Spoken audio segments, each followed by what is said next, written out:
কেমন আছেন আপনারা? অনেক দিন পর আবার আসলাম। এখন ছবি দেখার এত বিরাট প্রবলেম হয়ে গেছে। আগে আমাদের শুধু একটা চ্যানেল ছিল বিটিভি, আমরা দেখতাম সপ্তাহে একটা দুটো নাটক, একটা দুটো ধারাবাহিক হয়ে যেত। এখন হয় না। এখন মুভি দেখতে হয়, ছবি দেখতে হয়, ওটিটিতে নানান ধরনের সিরিজ আসে, তারপর ইউটিউবে আসে, মাথা খারাপ হওয়ার মতো অবস্থা। তো এখন আমি যেখানেই যাই, যাদের সঙ্গে কথা বলি, দুটো একটা ছবি এবং একটা ওয়েব সিরিজ নিয়ে প্রচুর কথা হয়। একটা হচ্ছে গিয়ে মুম্বাইয়ের সঞ্জয় লীলা বানসালি প্রথম একটা ওয়েব সিরিজ বানিয়েছেন তিনি নেটফ্লিক্সে, তার নাম হচ্ছে হীরামান্ডি। মাই গড, 200 কোটি টাকার বাজেট দিয়ে এক জাঁকজমকপূর্ণ আয়োজন। সঞ্জয় লীলা বানসালির কোনো জিনিসই আমার কখনো খুব ভালো লাগেনি, এটাও ভালো লাগেনি, শুনে অনেকে মন খারাপ করেছেন। এবং দ্বিতীয় আরেকটা ছবি আমির খান প্রোডাকশন থেকে, তার ওয়াইফ কিরণ রাও যেটা বানিয়েছেন লাপাতা লেডিস, এটাও অনেকে কথা বলছেন এটা একটি মুভি। তো এটা আমি দেখেছি, কেন যেন এটাও আমার ভালো লাগেনি। তো এটা নিয়ে আমি বিরাট একটা চাপের মুখে আছি, মানে জনতার চাপের মুখে আছি। তারা জিজ্ঞেস করে যে আপনার কোনটা ভালো লেগেছে। তাই আমি আজকে এসেছি আপনাদের সঙ্গে কথা বলার জন্য যে আমার কোনটা ভালো লেগেছে। আমি সেই একটা সিরিজ যেটা অ্যামাজন প্রাইমে আসে, সেই সিরিজটা নিয়ে কথা বলার জন্যই আমি আজকে আপনাদের সামনে হাজির হয়েছি। অ্যামাজন প্রাইমে এই সিরিজটা প্রথম আসে 2020 সালে এবং এটার নাম হচ্ছে পঞ্চায়েত। পঞ্চায়েত হচ্ছে আমাদের দেশের, বাংলাদেশের ইউনিয়ন পরিষদের সঙ্গে তুলনা করতে পারেন গ্রাম পঞ্চায়েত। তো এখানে একজন নির্বাচিত প্রতিনিধি থাকে, মেম্বার থাকে, এবং সেখানে একজন সরকারি কর্মকর্তাও থাকেন যিনি সরকারের চাকরি করেন এবং এই পঞ্চায়েতে পোস্টেড থাকেন। গল্পটা শুরু হয়েছে অভিষেক ত্রিপাঠী নামে একটা ছেলে, যে ইঞ্জিনিয়ারিং পড়াশোনা শেষ করেছে এবং তার কোনো ভাগ্যে চাকরি জুটেনি। তো একটা চাকরি তার হাতে আসে, সেটা হচ্ছে গ্রাম পঞ্চায়েতের সেক্রেটারি, অর্থাৎ সেই সরকারি পদটা। তো সেই গ্রামটা হচ্ছে একটা প্রচণ্ড প্রত্যন্ত এলাকায়, রিমোট এরিয়ায়, উত্তরপ্রদেশের।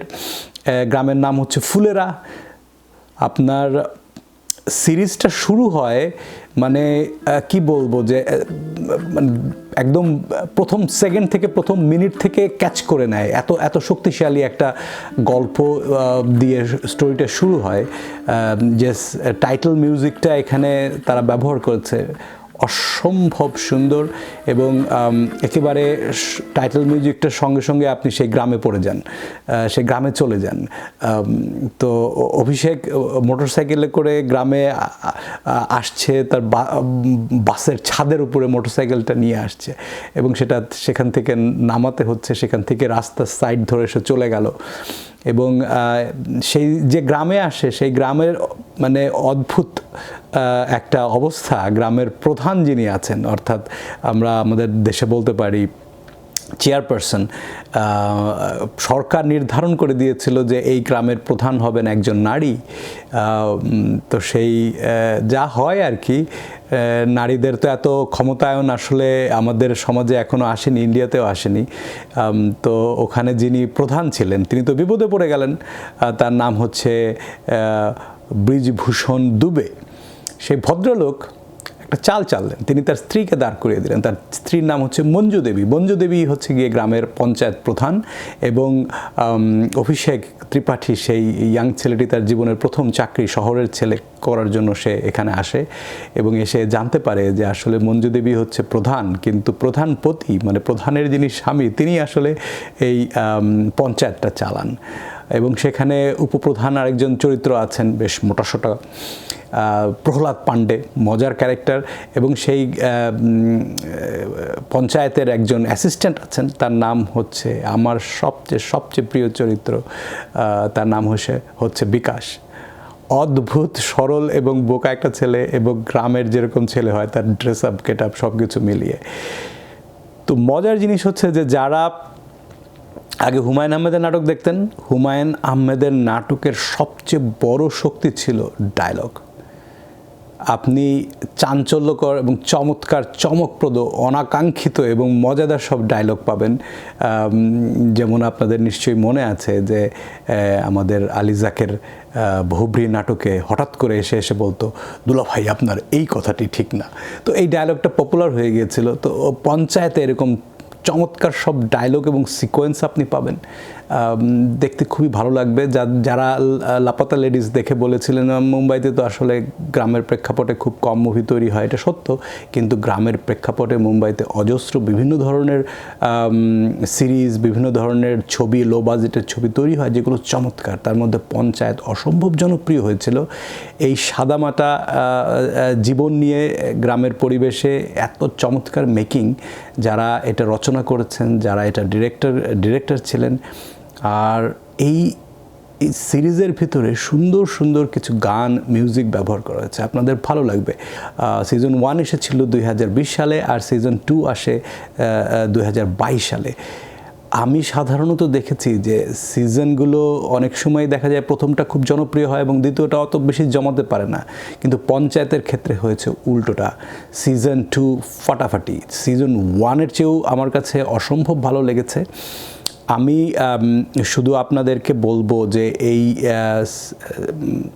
পঞ্চায়েত যদি সম্ভব হয় অ্যামাজন প্রাইমের যে আপনারা দেখে নেবেন, কারণ হচ্ছে খুব এক্সাইটিং। সিজন 2 আসার পর যারা এর ভক্ত ছিল তারা পাগল হয়ে অপেক্ষা করছিল যে কবে সিজন 3 আসবে, কিন্তু তারা কিছুতেই আনছিল না। সে 2022 সালের পরে আবার 2 বছর পর এই 2024 সালের মে মাসের 28 তারিখে আসছে সিজন 3। আমরা যারা এর ভক্ত, পঞ্চায়েতের ভক্ত যারা বিভিন্ন জায়গায় আছেন, তারা সবাই অপেক্ষা করছেন এই পর্বটি দেখার জন্য।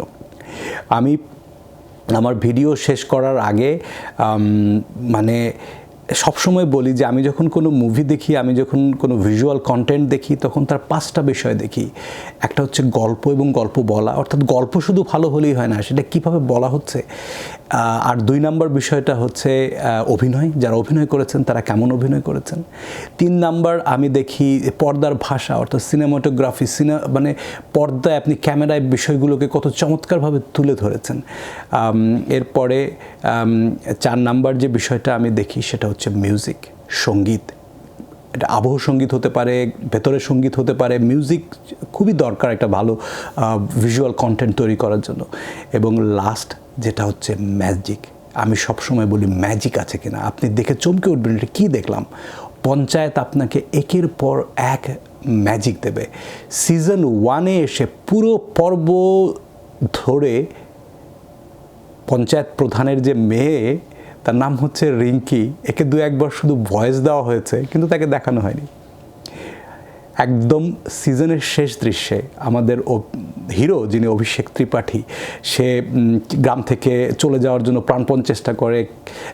ক্যাট বা সিএটি পরীক্ষা দিয়ে এমবিএ করে চলে যাবে, কিন্তু সেগুলো স্কোর ভালো করতে পারে না। গ্রামে এসে সে নানান সমস্যার মধ্যে পড়ে, বিদ্যুৎ থাকে না, তার একদমই ভালো লাগতে থাকে না, মন টন খুবই খারাপ। পঞ্চায়েত অফিসের পাশে একটা উঁচু পানির ট্যাঙ্ক আছে। তো গ্রামের যে উপপ্রধান এবং সে একদিন বলে যে আপনার যদি মন খারাপ লাগে তাহলে আপনি এই সিঁড়ি দিয়ে পানির ট্যাঙ্কের উপরে উঠতে পারেন, ওখান থেকে গ্রামটা খুব সুন্দর দেখা যায়, আপনি গ্রামের প্রেমে পড়ে যাবেন। পুরো সিজন জুড়ে সিজন 1-এ সে কখনোই চেষ্টা করে না উপরে ওঠার। একদম শেষের দিকে এসে তার যখন মন খুব খারাপ, লাস্ট পর্বে, শেষ পর্বে, তো আমাদের নায়ক অভিষেক সে সিঁড়ি দিয়ে উপরে উঠে উপর দিকে তাকায়, এদিক ওদিক তাকায় দেখে বলে যে কই কিছুই তো না, একই রকম তো দেখা যায় উপর থেকে, গ্রাম থেকে, এটা কি বলছিল যে আমি এখানে আসলে গ্রামের প্রেমে পড়ে যাব বলে সে বিরক্ত হয়ে ঘুরে দাঁড়ায়। সেই সময় একটা কাশির শব্দ, একটা মেয়েলি গলায় কাশির শব্দ, সে কৌতূহলী হয়, সে আস্তে আস্তে করে যায় এবং এই প্রথমবারের মতো একদম সিজন 1-এর শেষে এসে প্রধান যে আছে গ্রামের, তার যে মেয়ে রিঙ্কি, সারাক্ষণ তার নাম বলা হয় কিন্তু দেখানো হয় না, এই প্রথম দেখানো হয়। সে বসে ওখানে ফ্লাস্কে কফি চা খাচ্ছে। তো অভিষেক অবাক হয়ে জিজ্ঞেস করে কে আপনি? বলে আমি প্রধানের মেয়ে রিঙ্কি। তখন আমাদের নায়ক আকাশের দিকে তাকে একটু মুচকি হাসে। সিজন 1 শেষ হয়ে যায়। মানে আমি স্টোরিটা এত সুন্দর করে এত সুন্দর একটা পরিণতিতে এসে শেষ করে যে আপনার কৌতূহল তীব্র হয় যে আপনি দ্বিতীয় পর্বে যাবেন কি করে। এবং দ্বিতীয় সিজনের শেষে এসে এই প্রচণ্ড কমেডি এবং হাসির পর্বটা এক ঝটকা এনে কোথায় দাঁড় করিয়ে দেয় যে প্রচণ্ড ম্যাজিক, আপনি লাস্টের এসে দেখে আপনি চমকে যাবেন। তো যা হয়, যেটা বললাম, এই সিরিজের গল্প ভালো, গল্প বলা ভালো, অভিনয় যারা করেছেন তাদের বেশিরভাগই চমৎকার অভিনয় করেছেন। এখানে পর্দার যে ভাষা, আপনি যে ভিডিও এবং যে দৃশ্যায়নগুলো করা হয়েছে গ্রামের প্রেক্ষাপটে, আপনি মুগ্ধ হয়ে যাবেন দেখতে দেখতে। টাইটেল মিউজিকটা দেখুন, তাতেই মুগ্ধ হয়ে যাবেন। এবং তারপর সঙ্গীত যে ব্যবহার করা হয়েছে এবং বেশ কয়েকটা গানও আছে, একদম পরিপূর্ণ গানও আছে এই সিরিজে, সেগুলো মজাদার এবং ভালো লাগবে দেখতে। এবং পরিশেষে ম্যাজিক তো বললামই যে প্রত্যেক পর্বেই অল্প অল্প করে আছে এবং সিজন শেষে ফাটাফাটি সব ম্যাজিক নিয়ে এই ওয়েব সিরিজটি অ্যামাজন প্রাইমে আছে, সিজন 1 অ্যান্ড সিজন 2। যারা সিজন 1 অ্যান্ড সিজন 2 দেখেননি, আমি তাদেরকে ঈর্ষা করছি, কারণ আপনারা দেখে মজাটা নিতে পারবেন। আমি তো দেখে ফেলেছি, আমি অপেক্ষায় আছি 28 তারিখে সিজন 3 এর জন্য। আপনারা সিজন 1, 2 দেখে তৈরি হয়ে যান, আমরা সবাই মিলে সিজন 3 দেখব। ভালো থাকবেন, ধন্যবাদ।